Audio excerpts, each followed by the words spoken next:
Yo, yo, yo, what's going on, everyone? Welcome on in. This is a DFS strategy video for the 2025 Bank of Utah Championship, formerly known as the Black Desert Championship. It is being played at the Black Desert Resort Golf Course as it was last year. So, the last time we had a video, a golf tournament, it was the Bay Current Classic. I'm not going to review that tournament here in this video. This video is actually going to be relatively quick comparatively to all the other videos I typically do. I'm not doing a review. Much like last year for this tournament, it's brand new. Like, this is the second year this tournament, really this golf course has hosted a tournament, and quote unquote this fall season event came into existence, really. So we don't have a bucket system really for this. I will cover it briefly, but since that's the meat and potatoes of what I do, a lot of this video is just going to go over some data points to research. We can talk about pass optimal GPP winning lineups. The beautiful thing about my website, SweetSpotDFS.com, is that you can look at other tournaments that are like this one relative to whatever you want to put in the filters, whether that be strength of field, which I will be doing. I'll show you all of that later on in the video when we get there, but there are a lot of things you can do on this website. If you're not familiar with it, I will show you what you can and can't do. So we will take a look at comparative comparative tournaments and their pass optimal lineups, just to kind of get a sense of what kind of lineup builds we want to do this week. But yeah, I will be building lineups for anybody who's interested in the chat. A quick reminder, this is a live video. So anybody that's here in the chat, I see Joanne, I will be talking to them throughout this. If you want to skip ahead, if you're watching this on replay, there will be timestamps below. Just go ahead, skip ahead. You are not beholden to watch the entire thing, but I do appreciate that you are here. I appreciate those that are in the chat. Let's go ahead and get into this thing. The first thing I'm going to talk about are giveaways. I do this every single video, every single week. There is a weekly giveaway. The way for you to get an entry into this giveaway is just by participating. That is all that you have to do. And the way to participate is to like the video, is to comment on the video. That's it. Those are the only two things. And those that are here in the live chat, I will have roll calls. So if you're here at the time that I do a roll call, you will get, call it attendance points. You'll get an entry into the giveaway just for being here and answering the question that I have for you. So yeah, those are the ways to get into the weekly giveaway. Of course, those go into the monthly giveaway. And this is the last tournament of October because there's a week off next week. So once we get into November, I will be doing a giveaway for the Zozo Championship and this tournament, the Bank of Utah Championship.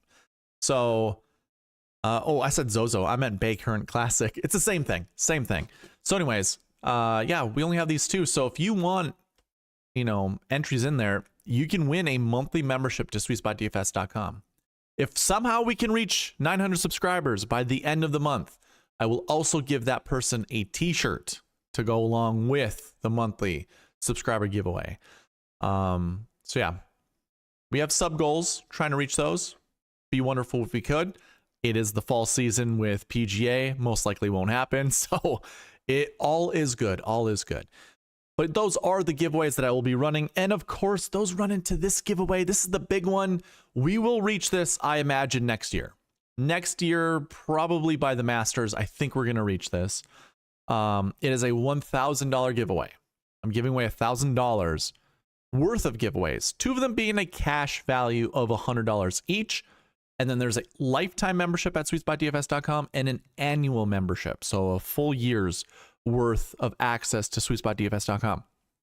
All you have to do is go create an account at SweetSpotDFS.com. And then once this channel reaches 1,000 subscribers, I'm going to do this giveaway. And I will notify everybody who signs up on SweetSpotDFS.com. So go check that out if you haven't already. Those are my quick-ish updates for giveaways.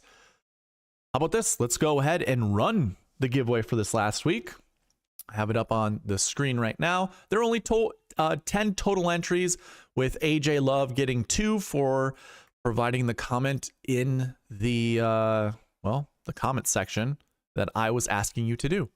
So he has 3, whereas everyone just has 1. Anyways, let's go ahead and run that giveaway. This is a weekly subscriber giveaway.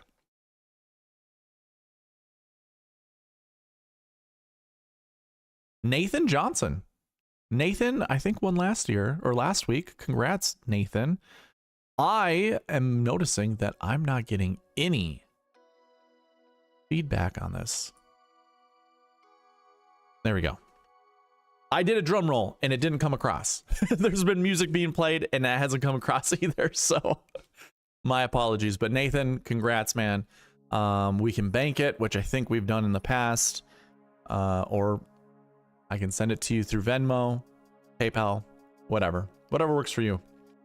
Before I get into this, I see Joanne said something, leaving Friday for 2 weeks to Maryland to go bow hunting. All right, Joanne, that's awesome. Very nice. All right, ladies and gentlemen, let's go ahead and talk about the golf course and tournament information.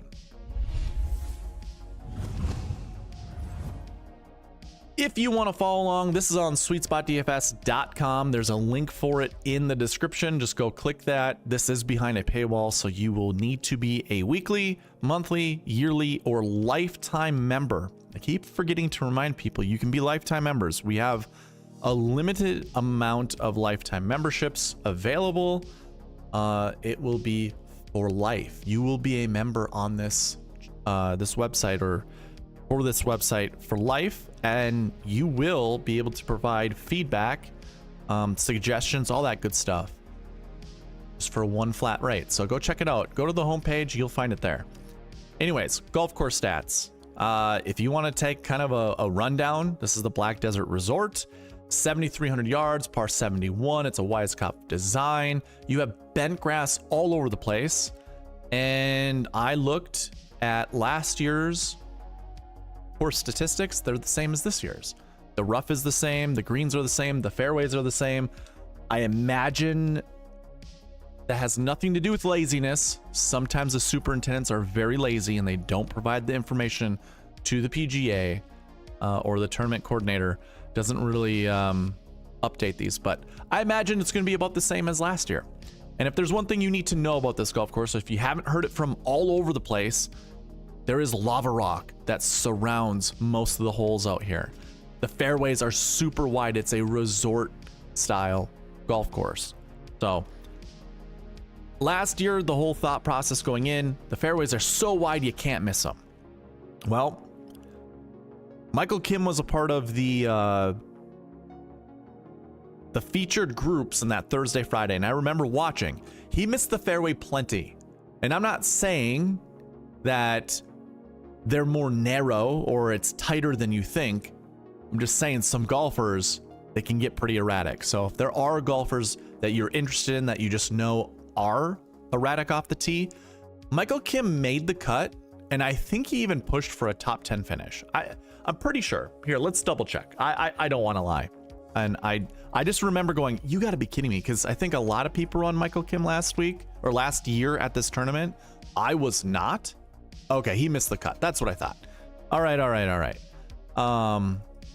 Maybe he was pushing to make the cut, but then found himself in trouble. So anyways, I did see that even if you hit it into the lava rock, you can still hit it out of the lava rock. It does not mean your ball is completely gone, although it's likely it is.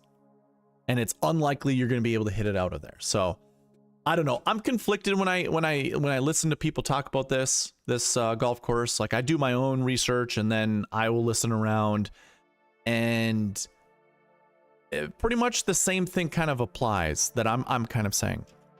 Yes, the fairways are wide. Yes, there's lava rock that can get you in trouble. Only the most erratic golfers are going to find that trouble, but it lends itself to being very forgiving off the tee. So I believe, and this is where I would disagree with some people. Some people will say that approach matters more at this course. I don't think so. I think no matter what, off the tee is always going to matter more than approach. So, and this is no different, especially with how wide open it is, how wide the fairways are. The further you can get it, like the closer you can get it to the hole off the tee, the better. So I would focus more on bombers than approach players. I do kind of have like a little shot shape breakdown. This is just where I think it's beneficial off the tee or approach. It does not mean that these golfers that don't have these type of shot shapes, or it's just for the benefits of scoring. That's it. And there aren't even that many shots that are required at this golf course. Like I have one fade off the tee, and then I have 5 different types of shots on approach. 2 are draws, 3 are fades. You can, again, check it out on the golf course stats page under fantasy tools at SweetSpotDFS.com. One thing to talk about, really, I guess, this is a stronger strength of field than it was last year, but don't get it mixed. This is a very weak strength of field. You have 2 golfers that are inside the top 20. That's Maverick McNeely and Alex Noren. Both, I think, are really good fits at this golf course and very, I don't know, I imagine they're going to be pretty popular. So too is Michael Thorbjornsen, which I actually think this is going to be his maiden win, his maiden victory. So I will be playing Michael Thorbjornsen. I don't care how owned he is. This is a smart play. If you want to fade it based off of ownership, go for it. But this kid has just been on fire lately. He's got a tremendous amount of talent. And he's a bomber. Like, a lot of things are lining up for Michael Thorbjornsen. Maybe not ownership for you guys that care about that stuff, but I think this is a smart play. And really, if you wanted to go with 2 10K golfers, I don't see an issue with that. There's a lot of decent value in the 7K range. 6K range is pretty weak. But yeah, I think it's worthwhile to play one of these 10K golfers for sure. So you have 132 golfers in the field, top 65 in ties like you typically have for a cut on the PGA Tour. Technically, this should be easier to get 6 to 6 through the cut. I actually kind of think it should be more easy this week just because of how weak the 6K range is. So I don't know how wrong you could go per se. Like, don't get me wrong, you could go wrong, but yeah, I like a lot of golfers 7K and above, and we'll get more into that throughout this video. So yeah, that's all I have for the golf course and tournament information. There's not much to say. It's a resort style course. Check the weather Wednesday night just to double check that you're not going to have a golfer in a bad wave, I suppose. But other than that, yeah, there's not much else to talk about this golf course or this tournament, especially when we only have 1 year of data to analyze. There's not enough to normalize any analysis. So it's just going to be another year of just kind of watch how the tournament progresses, how golfers attack this golf course, and then take whatever we learn into next year. This is more of just, I think, play your high quality golfers, play your best scorers, and go with that. So let's go into pass optimal and GPP winning lineups. We'll talk about this. I'll talk about how I'm going to attack that. So let's go ahead and get into that. All right, so at the beginning of the video, of this video, I had said that, well, one, we don't have really any course history to go off of. This tournament, its inaugural, its inception to the PGA Tour, its first event was last year. That's not a lot of data to normalize, and I think it's impossible to normalize it. So here are things that you can do if you want to use the typical process that I do every single week for every single tournament, and that is to look at historic salary builds and look at pass optimal and GPP winning lineups. It would be using the filters off to the side here. If you didn't know their filters, just scroll down on the page. Again, this is the historic salary builds. If you go under fantasy tools, you'll find historic salary builds. This just shows the makeup, like the lineup makeup of each tournament. So the first thing that I would do is go into this tournament stats filter. If you hover over it, it'll give you a tournament stats filter. And basically what I would do, I don't know, I guess we can leave field size alone. I don't really have an issue with field size, but what I'm going to do is go down to here, strength of field new, and I'm going to put this under 200 because we are in a tournament where the strength of field's 144. Actually, I'm going to drop this down to let's do 160, right on the button. So that's already going to wipe away almost 1,000 tournaments, 1,000 different lineups, I should say, not tournaments. 1,000 lineups, just wipe it away. And right from here, what we can do is just take a look to see what the most common lineup build is. We have 167 total lineups to look after. You can see it right above my head. 167. Of the 167, 20 of them were 1098-776. And if you haven't heard me say that before, that used to be a jingle I would say on this channel before I built my website. If you're going to start a lineup, like build a lineup, start with a 1098-776 and then make up to 2 substitutions. And if you don't know what that means, we can use this very first example, 1098-776, and then underneath it is a 1098-777. So if you substitute the 6 for a 7K golfer and now you have 3 7Ks, that's 1 substitution. The one underneath that is a 10-9, 3 7s and a 6. This is subbing one of the 8Ks for a 7. So it's just 1 substitution. You get down to the next one, it's 10-9-8-7-6-6. You see how a lot of this is still following the same type of lineup builds? Now the next one is where we actually get to 2 substitutions.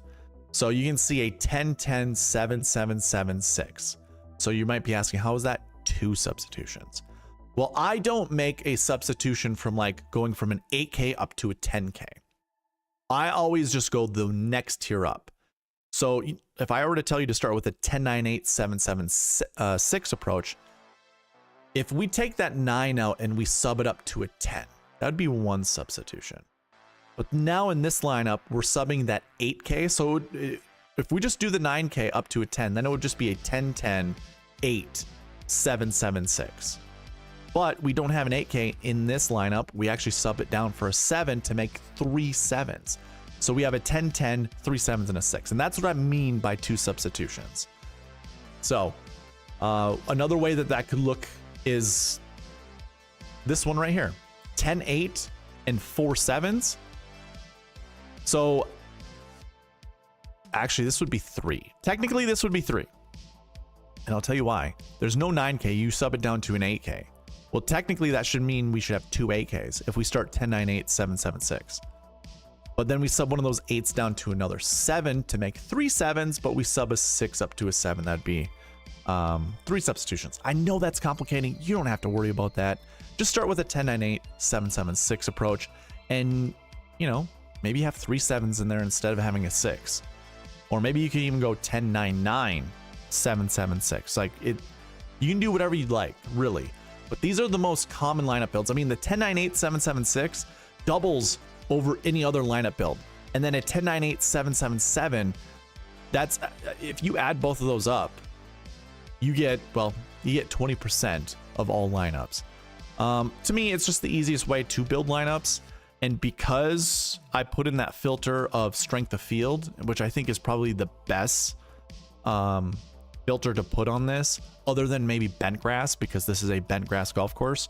To me, this is perfect. Another way we can even filter down even more, I personally don't like to leave a lot of money on the table. So what I'm going to do is I'm going to select the salary used in the historic lineup filters here. 50, 49, 49.8, 49.7, and 49.6. Just those 5 salaries. And then that actually filters out 20 lineups. So we actually still have quite a few from that original filter that I put on. We actually we removed 27, I think it was, because we had 137. Now we have 110. And still, it actually skews further. Well, I suppose we had 20 records, but our percentage is higher. So 10-9-8-7-7-6 is still reigning supreme. 10-9-8-7-7-7, followed by 10-9-8-7-6-6. Yeah. Starting with the 10K golfer is probably the best way to go about that. Now, here's the wonderful thing about the website. What you guys can do, you can take a look at some of these tournaments. So Sanderson Farms Championship, the SweetSpot Optimal, used 49,600 of the salary, and it was a 998,777 build. If you want, you can actually go to the past optimal and GPP winning lineup page on SweetSpotDFS.com and just go ahead and type in Sanderson Farms. Sanderson Farms, and it was the 2025, and then just select the SS Optimal here, and you will see what that optimal lineup was. It was Kevin Yu at 9,900, $9,600 Rasmus Højgaard, and go on from there. Now, another thing what you could do is, I know I said we weren't really going to talk about the bucket system, but if you wanted to go to this page, and I love this page, this has been one of those pleasant surprises that I've created. But go ahead and put Sanderson Farms in there. And then what we can do is we can scroll down to right here. And we can look at each one of those golfers, and we can look at what their stats were leading into the event. So if you go to the strokes gain stats, you can look to see what their stats were heading into the event. So these are lead-in stats. That's the biggest thing to me. Check lead-in stats. And of course, if you have both, pages open, if you forget who the golfers were that you were supposed to select, we can take a look. So it's Kevin Yu, Rasmus Højgaard, Garrick Higo. We can go right here. Stephen Fisk, Higo, and Højgaard. So we can look at their stats leading into the event, and you can see what stats mattered for those golfers, like what worked. Now I know this is just we're looking at the Sanderson Farms. This week's tournament is the Bank of Utah Championship. It's a whole different tournament. It's a whole different golf course, whole different area of the world. Well, barely, but still it's going to be different. So I'm not making a one-for-one comparison. I'm just giving you ideas as to what to look out for, and what different types of lineup builds you can put in there. Like Taylor Montgomery was in the SweetSpot Optimal, and his stats are awful. Like his off the tee is terrible. His approach is terrible. His putting was good. This shows how golfers can turn it around. Even Frankie Sappin was coming in with terrible off the tee stats. And then another beautiful little thing you can use is go to Fantasy Tools and go to Strokes Gain Stats. And we can actually see what were Frankie Sappin's stats for that event. So yeah, here were his lead-in stats. And then if I go to Strokes Gain Stats, the very first tournament that should be, okay, it's the Bay Current, but we can scroll down just a little bit further and we'll get to the Sanderson Farms. And you can see Frankie Sappin. So he was actually negative off the tee. He putted the lights out. So that's a perfect indicator. If you're doing more than surface level analysis, is what I usually complain about with a lot of other DFS content creators. Oh my God, look at Taylor Montgomery. -4 strokes gained off the tee. That's terrible. That's awful. Yeah. And if you look at, sorry, I clicked the wrong one. And if you look at their lead-in stats for both of them, negative and negative. And they were even worse at those stats. They just weren't as bad at an approach, but they killed it with their putters at that event, at that tournament. Okay. So let's put in the Bank of Utah. And now I'm kind of going all over the place. This is like kind of incorporating the bucket system in with the pass optimal and GPP winning lineup section. If we scroll down and we see what the lead-in stats were for a lot of these golfers, and we just focus on off the tee, Matt McCarty was coming in with terrible stats all around. Was coming in with good approach. Everybody else was pretty much break even. By the way, minus 0.14 and then minus 0.138. Nobody is like really terrible. Nobody is really bad. If we go back to the strokes gain page and we take a look, I wonder if we can just like write off some golfers. I want to use 1 year's worth of data. I'm a big proponent for 1 year's worth of data. You can always go back 21 or 24, 36 rounds, 12 rounds. Just use the I actually don't like that. I like using dates. I don't, if anything, go back a month. Go back, yeah, a month would be actually perfect, because that anything can happen within a month when it comes to, I think the 23rd was the, yeah, I'll just put in 21. Okay, so from last year, October 21st, 2020. Oh, let me finish what I was just saying. There are a lot of swing changes that can happen, and 1 month of time, really, whatever happened past a month ago doesn't really matter. I mean, it does and it doesn't. Like, it does in the if someone has figured something out. If someone has been teetering on good performances and bad performances, it really doesn't matter. It really doesn't. If someone's been playing some pretty bad golf, it really depends on why is he playing bad golf. I think maybe the only thing that I find, I guess the only thing to me that's important is if they're playing good golf, within the last month. Have they been playing good golf? If they have, I say keep riding them. Like, keep playing them. Because the only reason that someone's going to come back, or that's going to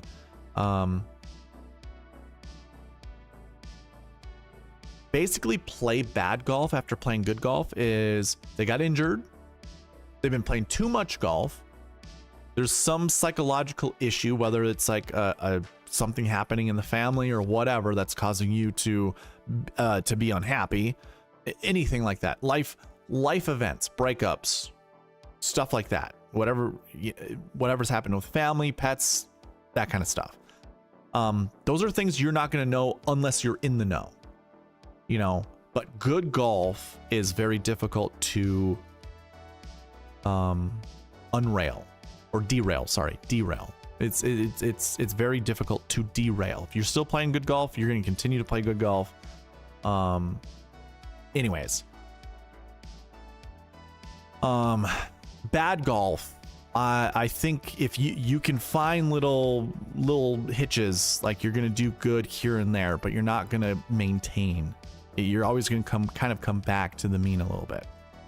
So I looked at 1 year's worth of data. I think this is just a good encompassing stat, just to show the baselines of these golfers, their strengths and weaknesses, basically. So Cameron Champ, lots of people have been talking about Cameron Champ. I actually don't mind it. Cameron Champ seems pretty decent. If you drill down on his name, we can see, his off the tee versus the rest of his stats, because that's what you guys need to do. If you're not comparing all the stats together, you are not. What's the point of looking at strokes gained stats? We want to be looking at positive off the tee with break-even approach, basically. I think for his status on tour, I think that's what we need to look for. And sure enough, he did it at the Sanderson Farms, but lost 5 strokes on putting. The one thing I will note, look at the rest of the tournaments. Sanderson Farms is Bermuda. Okay? Sanderson Farms is Bermuda. Procore is Bent and POA. Mostly POA.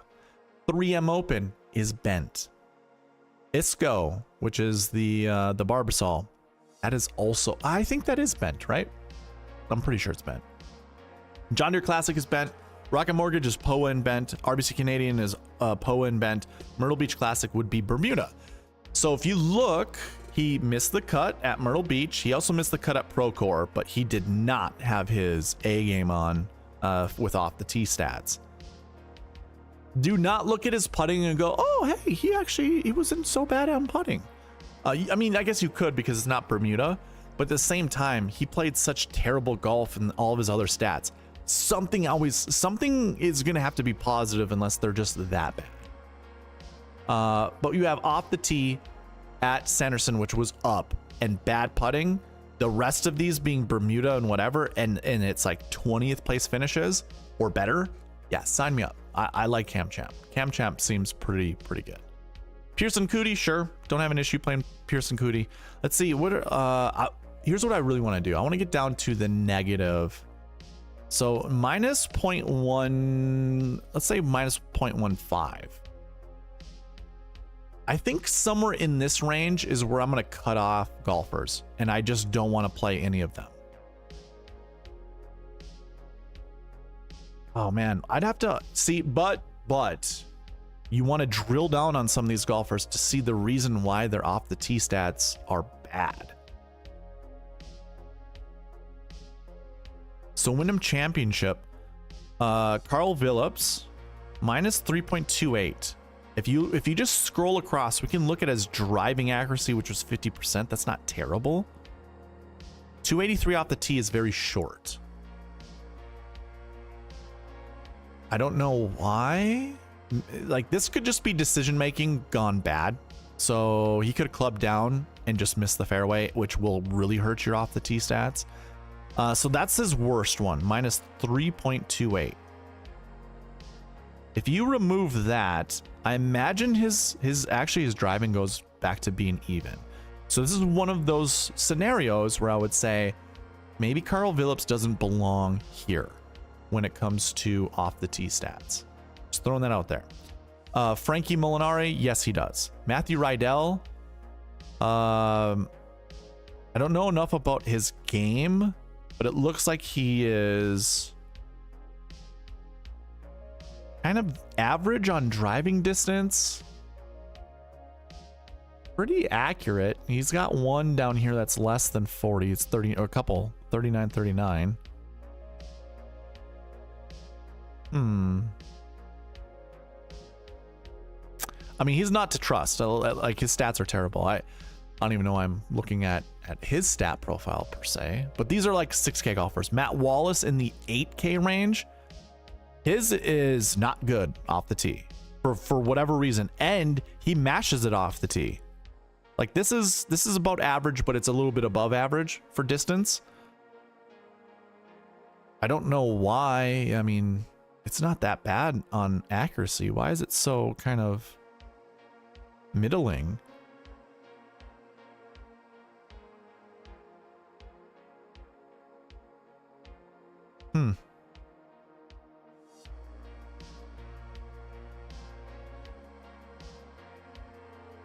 I don't mind playing Matt Wallace, but I don't know why his stats are so bad off the tee. Like, these two right here are the worst. If we remove those, he's probably in the plus. Why would he be so bad? 50% drive. Yeah, that's probably what it is, actually. Never mind. Let's see. Anybody else that like kind of surprises us down here? Mac Meisner. See, this is what I would say. I don't know if I'd play Mac Meisner. Although he's been gaining off the tee the last 1, 2, 3, 4, 5, 6 tournaments dating back to August. Down here's been bad. Valero, Texas Open. Bad driving accuracy. Bad driving accuracy. So something changed. I mean, minus 5.94. Okay, hold on. If I change this to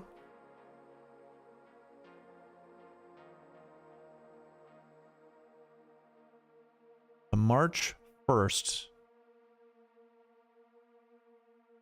will it just change on its own?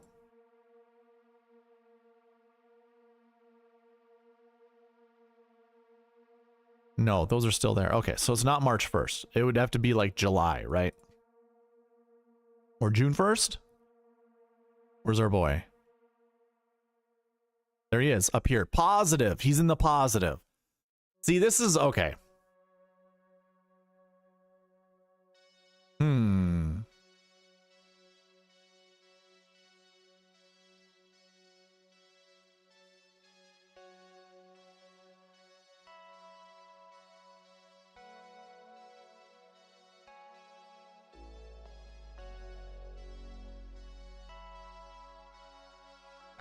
Interesting. Very, very interesting. Like, okay, so he's a guy that we can kind of remove because his driving he's turned it around. yeah, there's some names that you're just gonna have to come down here and just note. Like Henrik Norlander, is he just really bad? Is he just bad at? Yeah, he's bad at driving. Oh, he's really bad at driving. Okay, I didn't know that. I thought he'd be better than that. And he's short. He's a short ball hitter. I thought he was a tall Swede. Sahith Theegala. This is a name that, oh my gosh. I mean, Sahith is like, he's on the thumbnail of this video because I just have a good feeling about Sahith this week. I think I'm pretty sure he was injured. He just got married. So I think we're fine to play him, right?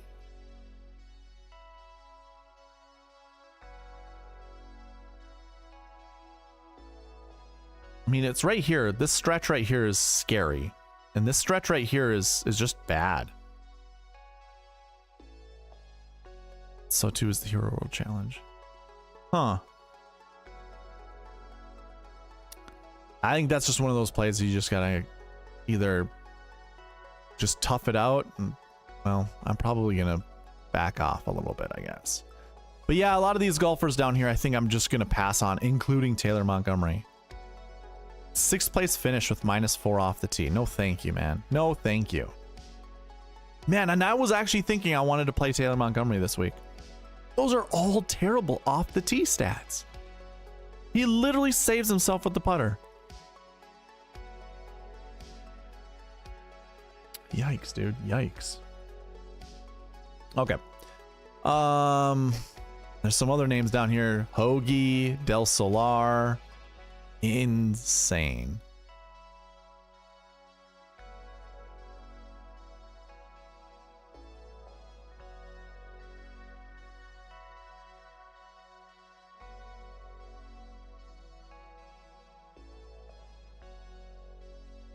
I just changed it to the last 6 weeks just to see what names kind of change, like what gets updated here. I should say I changed it to June. Matthew Rydell, that changes. Mac Meisner changes.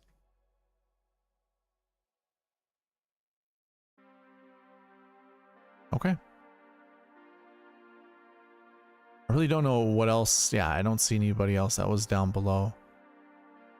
Okay. The bucket system kind of hijacked the pass optimal and GPP winning lineup portion of this. But basically, kind of what I'm getting at is, when it comes to this, I would use the website, use the filters that are available to you, use them however you want. Like, I obviously put down strength of field at 4 to 160. You can go into the grass stats filter right here, and we can go ahead and put into the fairway, actually the green grass, let's go ahead and put bent grass. And that actually removes 70, almost 70 lineups from record. And remember, we also have the filter on with salary used. So still the top lineup build is 10.98.776 followed by 10.88.776. That makes up 31% of your lineups with these filters on them. I just 10.98.776 to me is just the way to go. It'll always be the way to go. In fact, there's only one 9K lineup that showed up more than just once, because you see a lot of the other 9K lineups down here, and that's a 998877. John Deere Classic in 2021, John Deere Classic in 2022, and the 2025 Barracuda Championship. So keep all that in mind. If you want to remove all the filters, there's a little pink eraser. If you highlight over the eraser, it turns pink. You clear all filters, they're all gone. And now you can see all the open data. 10.98.776. It's the way to start your lineups. And in fact, if you use the optimizer, which I forgot to showcase, if you use the optimizer, here is the optimal lineup that gets built right away. It's Michael Thorbjornsen at 10,000, Kurt Kitayama at 96, William Mao at 81, Vince Whaley at 79, Lee Hodges at 74, and Ryo Hisetsune at 7,000. If I were to go ahead and just drill in a 6K golfer just to see what happens. Oh, Hoagie. We kind of already know we're not going to do Hoagie, but that's a 10.98.776. Let's try it again. Henrik Norlander, I kind of don't want to do that either. Mateo Montecero, sign me up. Here's a 10.98.776. This is the optimizer just pretty much having complete rain. Like, I have very little filters, very little criteria set for the minimums in here. Actually, I don't have any except for the 6K that I just had to do. But yeah, 10.98.776. Vince Whaley, Ryan Gerard, Kitayama, McNeely. We'll build more lineups here coming up, but I just wanted to do that. Big thing of mine lately is if you're going to talk about something, you better have a payoff to it. If you don't have a payoff, why are you talking about it? or directing people to as to what to do. So anyways, that would be the end of the pass optimal and GPP winning lineups. I'm not talking about the bucket system, but actually I will talk about the bucket system. I see Logan is in the chat. What's going on, man? Very Midwestern of you. Joanne Happy Havert. I don't know what Happy Havert is.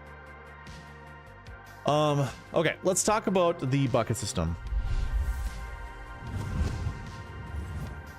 So here's what I'll say.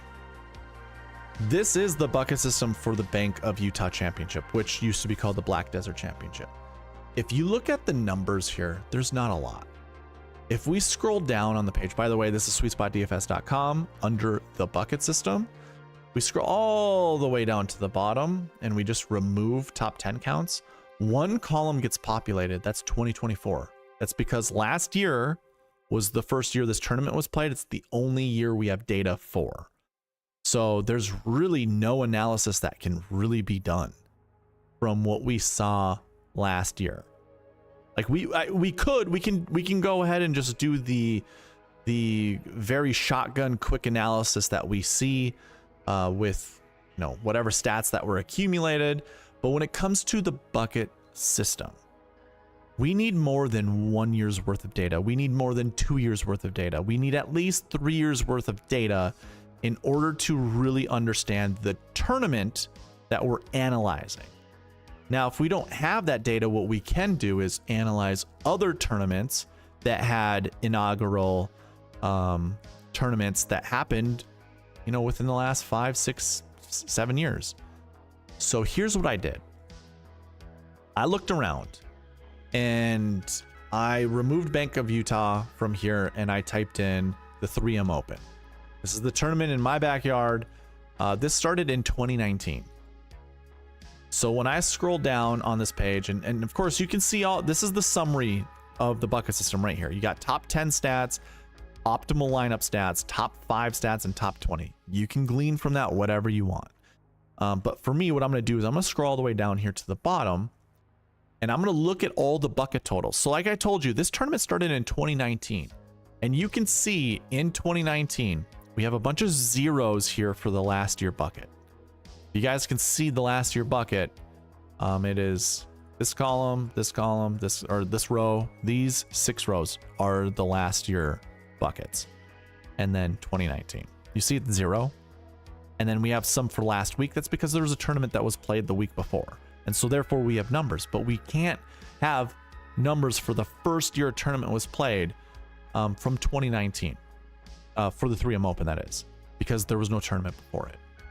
So we look at 2020 and we can look at the last year buckets. We had 11 total golfers. That's what, if you don't have a selection in any of these counts, you will see the totals. So we have 11 total golfers in that last year 1 bucket. If you click on top 10 counts, we'll see how many actually finish inside the top 10 from that bucket. 0. Okay. How about top 20? 1. But if we remove this again and we look at other years, in 2021, there were 17 golfers. 2022, there were 10, 19, 22, 17. Again, we can apply these filters and you can kind of see it fluctuates. You know, where we see a lot of golfers, there were 17 in 2021. We had only 1 that finished inside the top 10. We had 19 in 2023. we ended up having 5 inside the top 10. I will say this, in 2024, we had 22 golfers total, and 0 showed up inside the top 10. 0. So that was the 3M Open. So the very first thing I'm gonna note, the thing that comes to mind for me is, does last year's stats matter at a new tournament? One is, how many golfers do we actually have in this tournament that are coming back from last year? Because a lot of times new tournaments, especially in the fall, you don't even get remotely close to the same amount of golfers that you would have gotten from last year's tournament playing again in this year's tournament. So the 3M Open is one tournament to look at. Another tournament that I was looking at was the Rocket Mortgage Classic, which is now called the Rocket Classic, but in my database, it's still Rocket Mortgage. If I scroll down, we take a look. Again, this tournament started in 2019, just like the 3M Open. 2020, we had 15 returning golfers that had finished inside the top 20 from the year before. Well, we can take a look. How many finished inside the top 10? Just one. Just one. So there's that. And I'm just going to continue to show you a lot of these tournaments that are very, very, very similar. So Bermuda Championship, by the way, that one started 2018, I think. So if I put in Bermuda and we scroll down to that same, again, these are totals. Yeah, 2019 is when this tournament started. So 2020, we had golfers returning. We actually had 16 that had finished top 20 from the year before in that field. How many of them finished inside the top 10? We had 5. And this is a fall event. How many finished inside the top 5? 2. So that was a lot. That was more obviously than the 3M Open as well as the Rocket Classic. That's not the only tournament we can look at. We can also look at the Zozo. Yeah. That's right. I didn't change it to Bay Current. This year, yeah, I'm not sure what I'm going to do with that, to be honest with you. But anyways, this tournament started also in 2019. You can see zeros up here. 2015, we had 15 golfers returning that had finished inside the top 20 from the year before. Okay, how many finished inside the top 10? 3 did. So we're kind of all over the place. There's no certain. We can look at a couple more tournaments. What were on the top of mine? What did we have? A lot of these fall series events.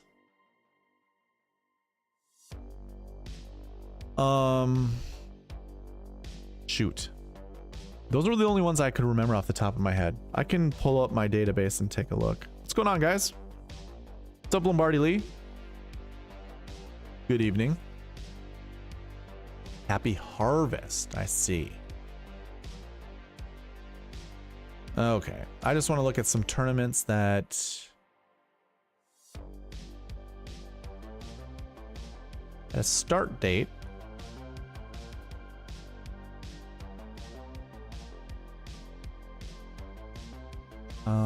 After, really, well, 2019 and after. What other one? Oh, Myrtle Beach. Genesis Scottish Open. No, I mean, that's probably not the best one. Myrtle Beach, though, that one actually works out. So we put in Myrtle Beach.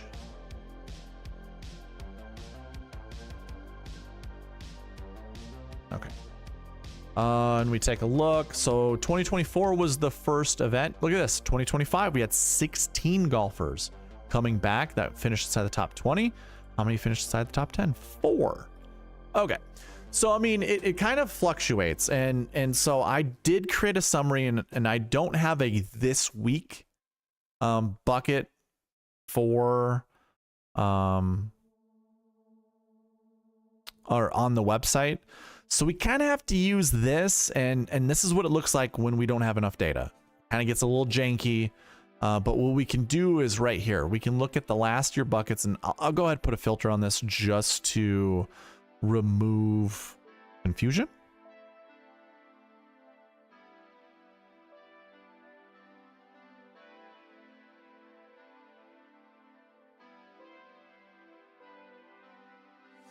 and only take a look at the last year buckets, we have 13 golfers that are returning this year that finished inside the top 20 from last year.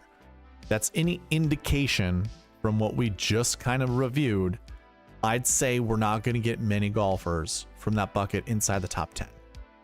So the first thing to do is really just take a look. By the way, the cheat sheet is available for you guys. I forgot to mention this earlier on, but if you scroll, or if you go under fantasy tools, this is free. So you can go to SweetSpotDFS.com. Under fantasy tools, check out cheat sheet. I did make one update to the cheat sheet, like the actual one here. I filled in all the colors, so now it's all fully colored. This will get revamped over the off season for sure. I've got so many ideas as to what to do for this, but for the most part, you guys can use this however you want. You guys can actually alter it however you want as well, it looks like. That'd be cool. Scrolling down, it's this cheat sheet right here. If you just click here, you'll open up the Google Sheet and you can use this however you want. It's basically the same sheet that I use. It is available to you. The bucket system does look pretty empty. This is just, I put in my own projections.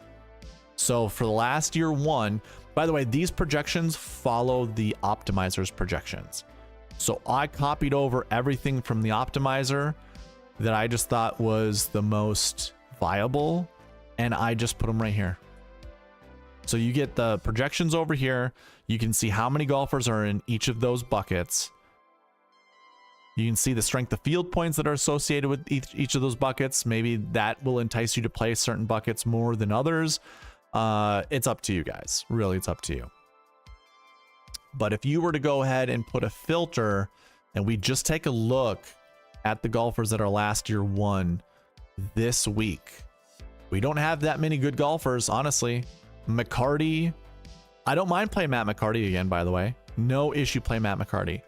Steven Yeager, I don't know what the heck's happened to that guy. His driving is awful. It is awful. If we go by salary from top to bottom and we take a look, what was his salary again? $7,700. All right, so if I scroll down to 7,700, his driving is minus 8.12 since the beginning of June. He just lost nearly 6 strokes at the Sanderson Farms Championship. 35% driving accuracy. Now again, these are wide fairways and you could probably get away with it, but why? Why even care about playing Steven Yeager? Back like when he beat Scottie Scheffler at the Houston Open, it was said that Steven Yeager plays tough golf courses well.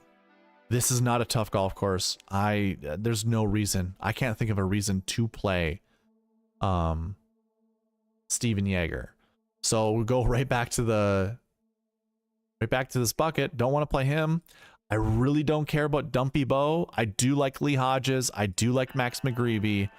Seamus Power, I'm a firm believer that Seamus Power is just chronically injured. Like, he has a back problem. He has had a back problem for a very, very, very long time. Where is the... Okay, structuring stats. So if I scroll down, first of all, let's look at Dumpy Bo. Dumpy Bo doesn't have very good off the tee stats. It's pretty consistently bad. There's not really a really good... I mean, here's one good round of driving, and he only got 14th at a limited field event. Not a limited field, but a weak strength of field event. So I don't care about Dumpy Bo. Sure, I don't mind playing him, but I just don't care. Lee Hodges, pretty break even. Pretty almost like he's pretty close to being all positive all the way through. Who are we just looking at? Oh, Max McGreevy. Max McGreevy is the player profile that I want. That's some pretty bad approach. Very bad approach, actually. And it's pretty consistently bad. The off the tee isn't like super good. Huh. The driving accuracy is really good. Distance is okay. Green and reg is Green and reg is pretty darn close to being average, so he just must not be hitting it close. That's why his approach is so bad. I can live with that. I can live with that. I can live with Mac McGreevy. That's fine. I can live with that. Seamus Power was the guy that we're talking about. That's right. Seamus Power. There he is right here. Pretty break even when it comes to off the tee. That's actually pretty good off the tee. Looks like he's been doing better, but these finishes are just, you can do better than Seamus Power. Let's put it that way. You can do much better. And this is, okay, here's the issue. Now we kind of come into these losers, really. Golfers who haven't been good for a long time. Patrick Rogers, Carson Young, Nick Hardy, Grayson Sigg, Joe Highsmith, Henrik Norlander, and Kevin Streelman. I mean, we can kind of look at some of these guys. Patrick Rogers, I don't really care. How about Carson Young? Let's look at Carson Young. Here's Carson Young. He's fine. Positive off the tee. Rogers is also positive off the tee. What else do we see here? Hardy, Sigg, and then we drop way down into the sixes. Nick Hardy and Grayson Sigg. Okay, let's check those guys out.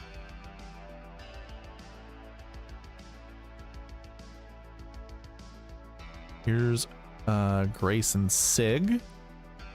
It's okay. Nick Hardy is better. I actually like Nick Hardy's profile a lot. That looks really good. Pretty average off the tee when it comes to driving distance. When he's bad, it's because he's, well, not because he's inaccurate, it doesn't look like. I imagine the 3M Open must be a penalty stroke. How did you lose off the tee at, that's bad accuracy, okay? Rocket Mortgage, just below average driving accuracy. He was smoking the ball off the tee though.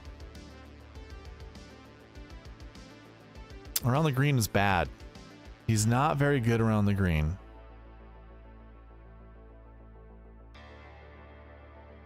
That's fine. These greens are huge.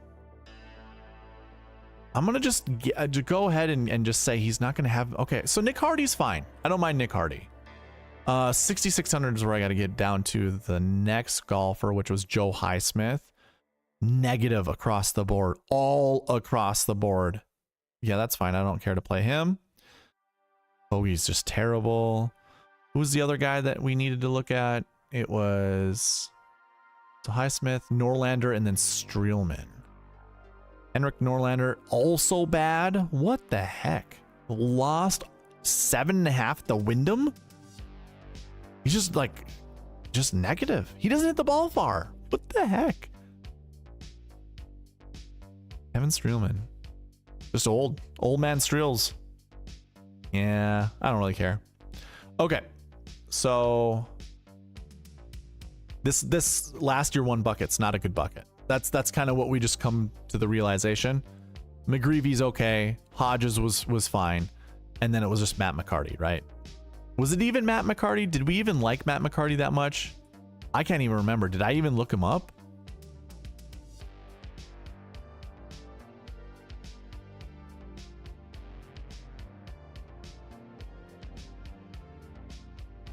Oh, not 10. I want 2024. Okay, there we go. What is this price tag? 9,900?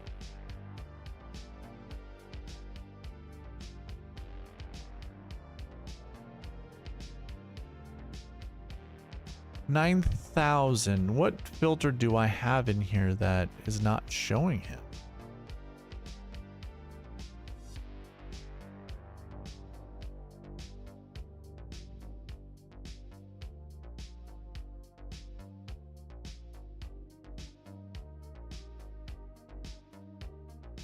Name wrong? Is that why he's not showing up? I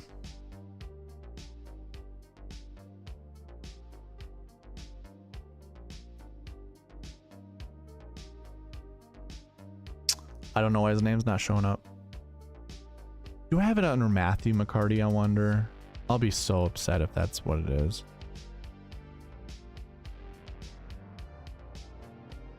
Oh. Oh, come on, Eric. Okay, so the reason it's not showing up is because there's no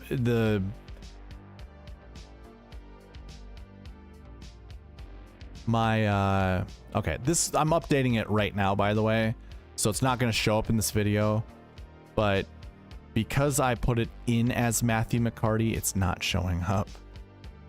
Unbelievable. That's crazy.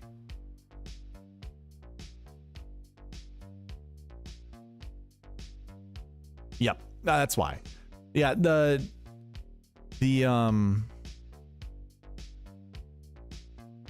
what am I trying to get at? The database doesn't recognize Matthew McCarty. So that's my bad.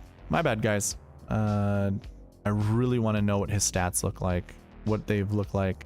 What I could do, I could kind of...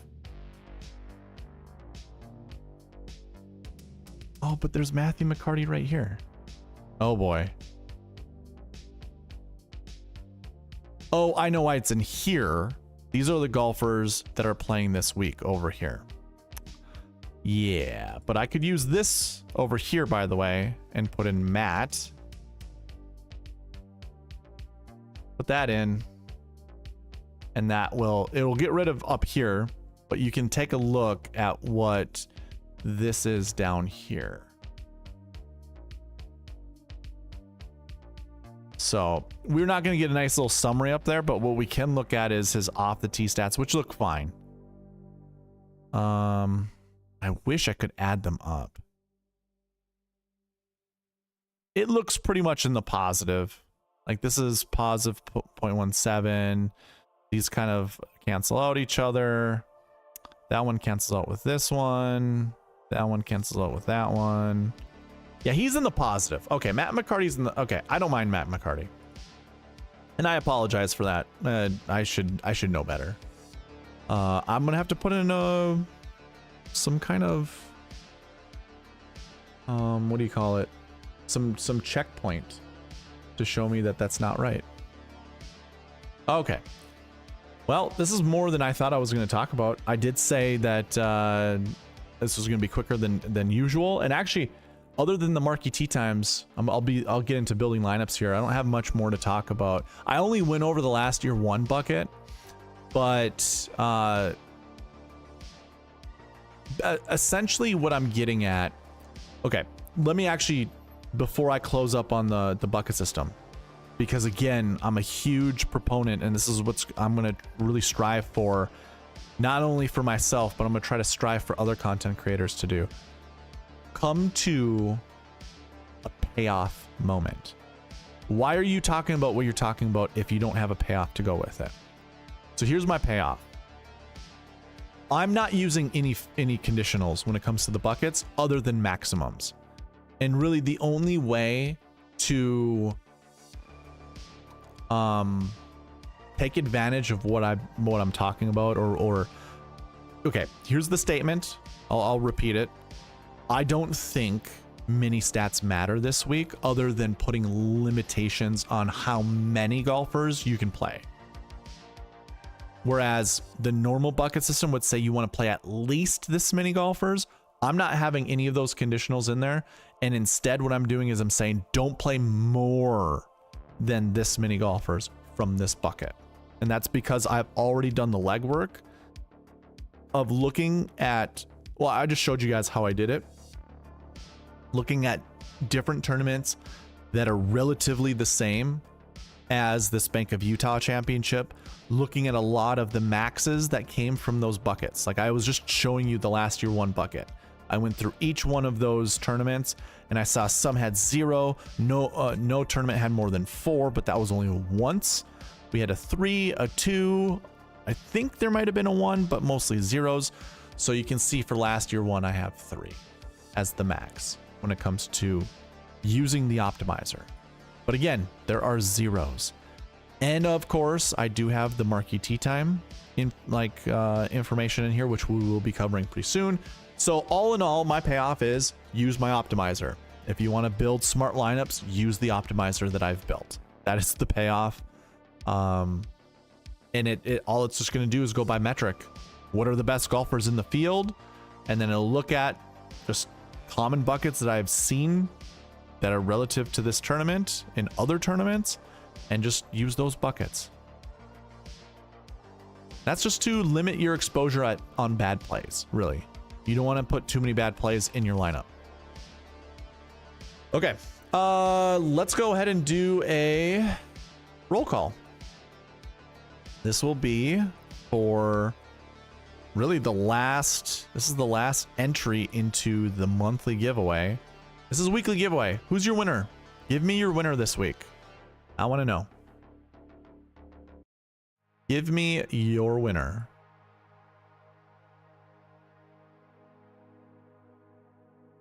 I'm just going to call this BDC for Black Desert Championship like it was last year. I just want your winner. That's it.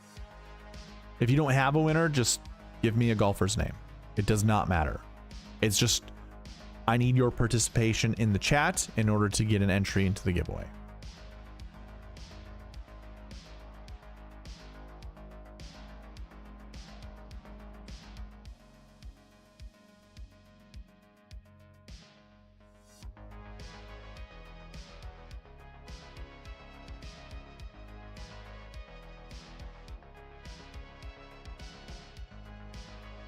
Joanne with Kitayama.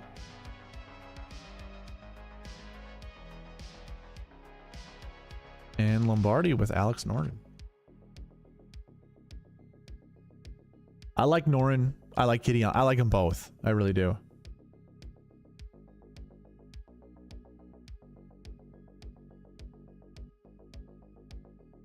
Taylor Montgomery is the most tipped golfer, followed by William Mao, then Seabez, Thigala, Meisner, Phillips, Fishburne, and then Michael Thorbjornsen.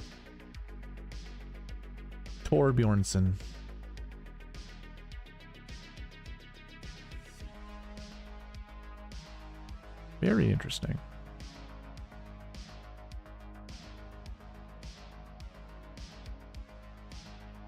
Okay. Let's get into the last segment, which is going to be the Marquee Tee Times.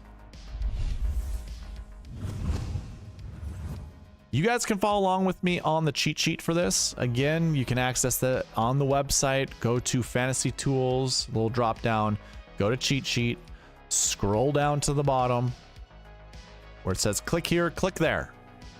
And that will open up this page for you, which you can follow along with me. This is the same. It's just a copy of the spreadsheet that I use.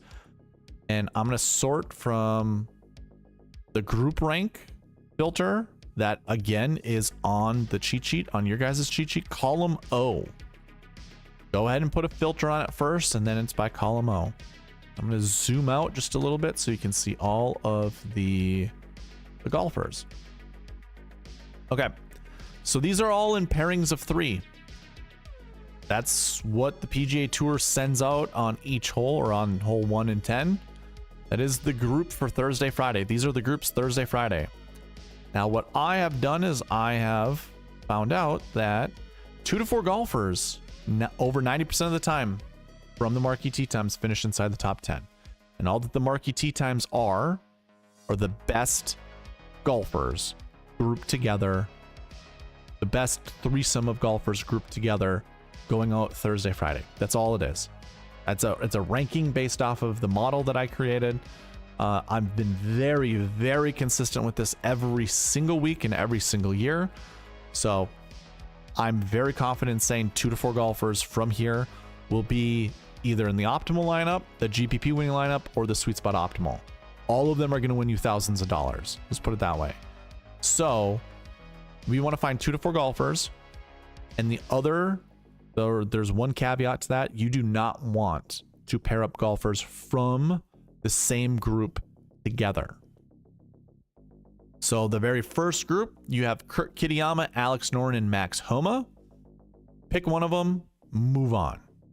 So it is interesting that Joanne said Kitayama, Lombardi Lee said Alex Noren. They're paired up together. It's Kitayama, Noren, and Max Homa in group 1. Matt McCarty, Mav McNeely, and Billy Horschel are in group 2. Group 3 has Michael Thorbjornsen, Ryan Gerard, and Aldrich Potgieter. Group 4 has Jason Day, Stephen Fisk, and Sahith Theegala. I really like that group. I think one of those golfers has a really good chance to finish inside the top 10. Group 5 is Nick Hardy, Kevin Yu, and William Mao. I do like William Mao. I like Kevin Yu. And there was Nick Hardy, remember? Last year, one bucket. The next group, Group 6, you've got Lee Hodges, Seamus Power, and Carl Phillips. I like Hodges the most there. Group 7 is Alex Smalley, Victor Perez, Harry Higgs. Group 8 is Steven Yeager, Davis Thompson, Brant Snedeker. And then Group 9 is Bo Haas, Joseph Bramlett, and Mark Hubbard. So it appears that only Joanne and Lombardi Lee are in the chat. If anyone else is in the chat, if you want me to build lineups, I implore you to choose 2 to 4 golfers from who I just went over, and we will build lineups, or I'll build lineups for you. If not, I'll build a few lineups and then we can call it a night. Up to you guys. Whatever you guys want.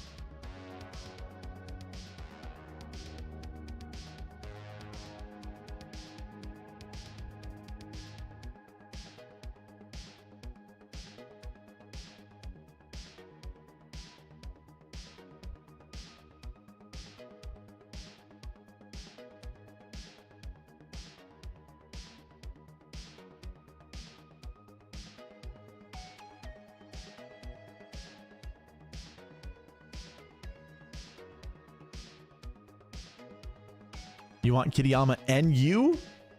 Okay. We can do that, Joanne.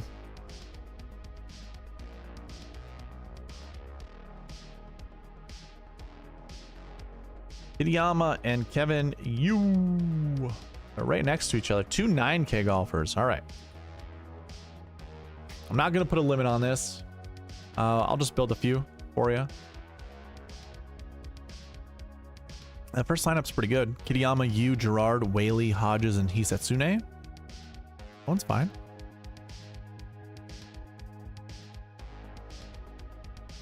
Ooh, fast. Kitayama, Yu, Gerard, Whaley, Steven Yeager, which we don't really care for, but if you want to take a flyer on Steven Yeager, that's fine. And then Rio yet again. I'm not going to save that one. We'll kick Yeager out of there. We put in Kevin Roy instead. That's fine. I think what I want to do, let's go ahead and just put like a 40% cap on all of these golfers. At least down to the 7K range, and then the 6K range, we can go ahead and put 10% cap because I don't want to see them that much.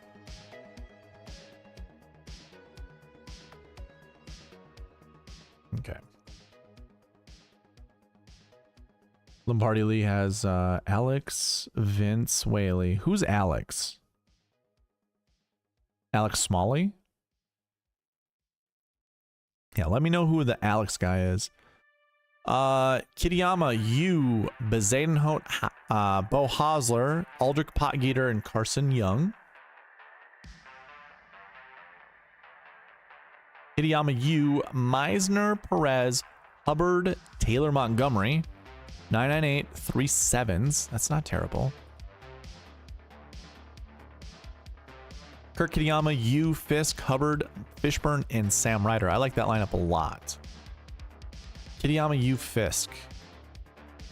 It's pretty good. Pretty good. Alex Noren. Okay. Kurt Kitayama. Yeah, I wasn't sure. Alex Smalley was in my head, so I'm glad that you said it was Noren. Kitayama, Yu, Gerard, Whaley, Hubbard, and Hisatsune. I don't know about that one. It's a lot of Hisatsune, and I don't really care to put that much. This is a good lineup, though. Kitayama, Yu, Gerard, Whaley. Actually, I'm going to bring that back.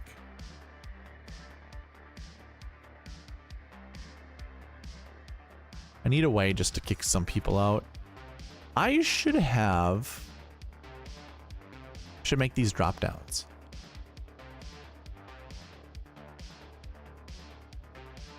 Actually, I don't know how to do it. Never mind.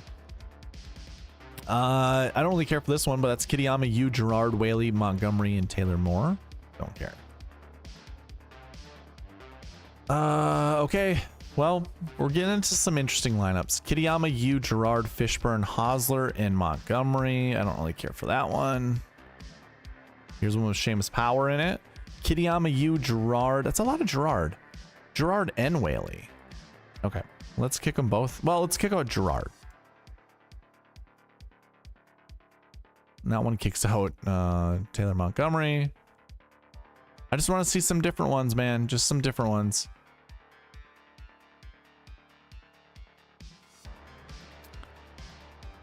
I just want to build you one different one. This one's different. You have Kitayama, Yu, Bezadenhout, Perez, Hosler, and Danny the Daywalker. Oh, it's not bad.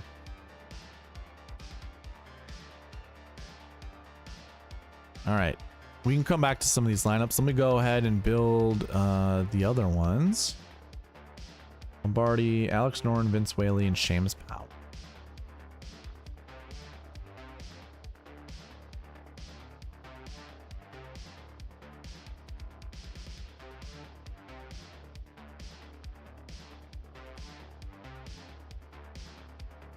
Okay.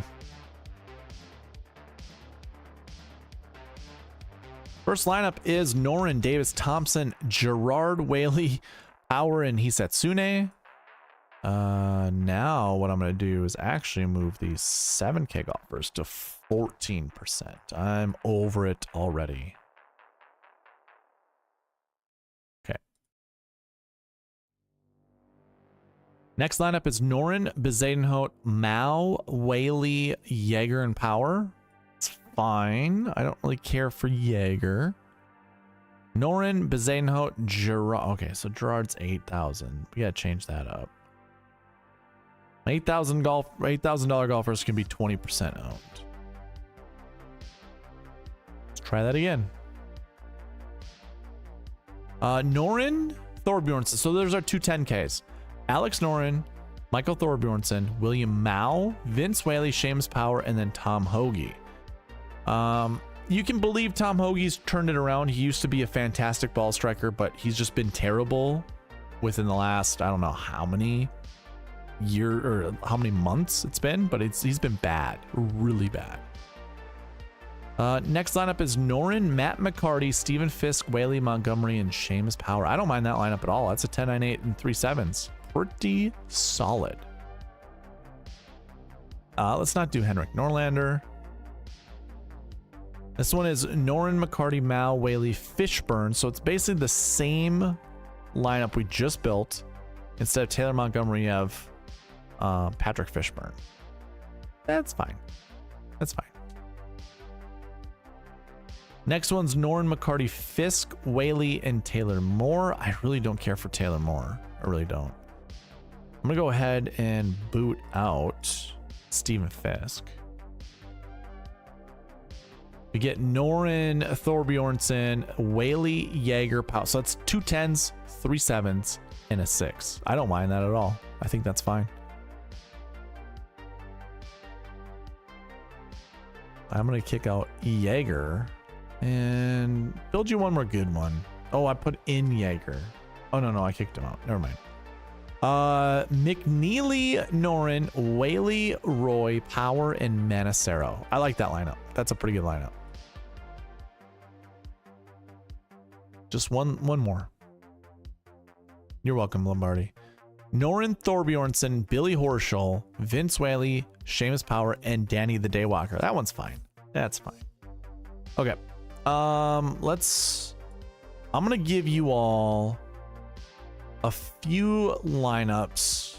I'm gonna start some of these lineups with a few golfers.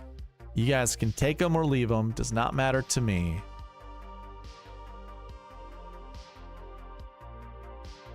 Let's go ahead. I'm gonna start with Michael Thorbjornsen. I like him a lot, and I feel like a good. Let's see, who should we pair him up with? So Michael Thorbjornsen. I do like Matt McCarty. Okay, actually, I'm a big fan of Max Homa this week. Just throwing that out there. Big fan of Max Homa this week. I think he's really turned it around. And I think this is a good golf course for him. I don't think he can get that much in trouble off the tee. Not that I think he's terrible off the tee, but I think this is a really good course for him. And Sahith was my original thought. I want to see what a lineup looks like with Thorbjornsen, Homa, and Thigala. And what I get is Thorbjornsen, Grillo, Homa, Thigala, Roy, and Hisatsune. I do like Hisatsune, but the optimizer is going to forever love him, so I'm going to kick him out just right away. Then I get Thorbjornsen, Homa, Mao, Whaley, Thigala, and Kevin Roy.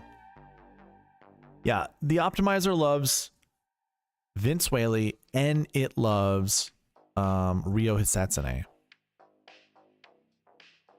I, however, don't really care for this lineup. I don't know why. I just don't want Roy. I do like Vince Whaley though, so I'll allow the optimizer to continue picking him. And sure enough, he does, or it does. It's the same lineup, except for we have Patrick Fishburne and William Mao as opposed to Stephen Fisk and whoever that other 7K golfer was. So this one's fine. I don't mind this one at all. This one's got a lot of upside, like a lot of upside. So I'll go ahead and save it. That should now force me to build a whole different lineup. Thorbjornsen, Bezuidenhout, Homa, Thigala, Hodges, and Taylor Moore. I don't care for Taylor Moore.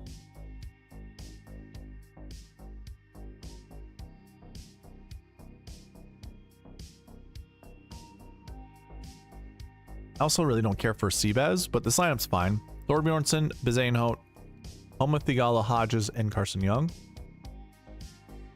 I'm going to kick out Bezuidenhout. And I'm just going to build one more with this lineup. I like this, though. This, ooh. Taylor Montgomery, bummer. I mean, sure. If I'm going to put a bunch of losers together, this is a perfect loser lineup. Yeah, this is a perfect loser lineup. I'm going to save that. Okay. So, yeah, Michael Thorbjornsen. I mean, I did pair him up with, or I anchored him around Homa and Thigala. I just put Thorbjornsen by himself. Who's the #1 combo piece? Kurt Kitayama. I'd be okay with that. Kevin Roy's going to get the boot here. Sticking with Kitayama. Taylor Moore gets the boot. Perfect. Sticking with Kitayama. And now Kevin Yu. I'd said this during the Pass Optimal GPP win lineup portion. 10.99.776 would be just fine. Danny the Daywalker, I do like. I might come back to that lineup, but I like this more, or at least the idea of it. I need to kick out Rio, I think. Yeah, we gotta kick out Rio.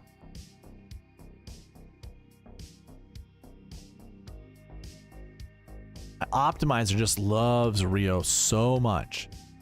Thorbjornsen, Kitayama, Svensson, 10, 9, 3 7s, and a 6. That's fine. It's not great.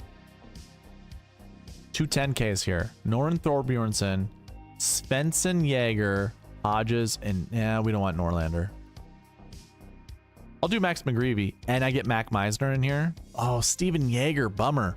I do want Max McGreevy. I want McGreevy over Steven Jaeger.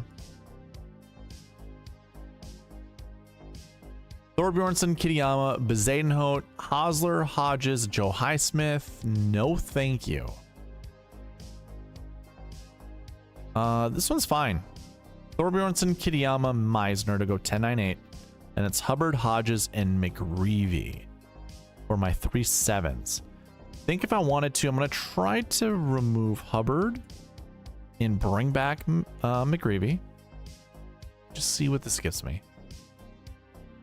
Oh my god, it's a bunch of losers, literally. Like, I mean, this event is it's not high quality. Let's just call it for what it is. It's not high quality. Some of these lineups are just garbage. This one's interesting. Thorbjornsen, Kitayama, Svensson, Jesper Svensson, Victor Perez, Lee Hodges, and Chandler, the Mustache Man Phillips. Noren Thorbjornsson, Jesper Svensson, Perez, Lee Hodges, and Mateo Montecero. Yeah, that one's a good one. Okay. So I'd have to mess around with that a little bit more. I don't like a lot of those lineups that were built right there. A lot of the golfers I just did not care for. Let's see something else. Actually, no. You know what? I could spend all night going through these lineups. I don't care to do that. I'm going to leave it up to you guys. I'm going live tomorrow night for a members only video. So, yeah, you have to be a member on YouTube in order to see that video tomorrow. So check me out at 9 p.m. That's when I'll be going live. It's 9 p.m. I can build more lineups there. You can see more lineups that I'm going to build. If you want to build your own lineups, send me a request. The best way to do it is to go to SweetSpotDFS.com, go under Fantasy Tools to Optimizer. Right here, Optimizer. This will open up a new page. And when this loads in, it will say, hey, SweetSpot DFS Optimizer, your email here, request now.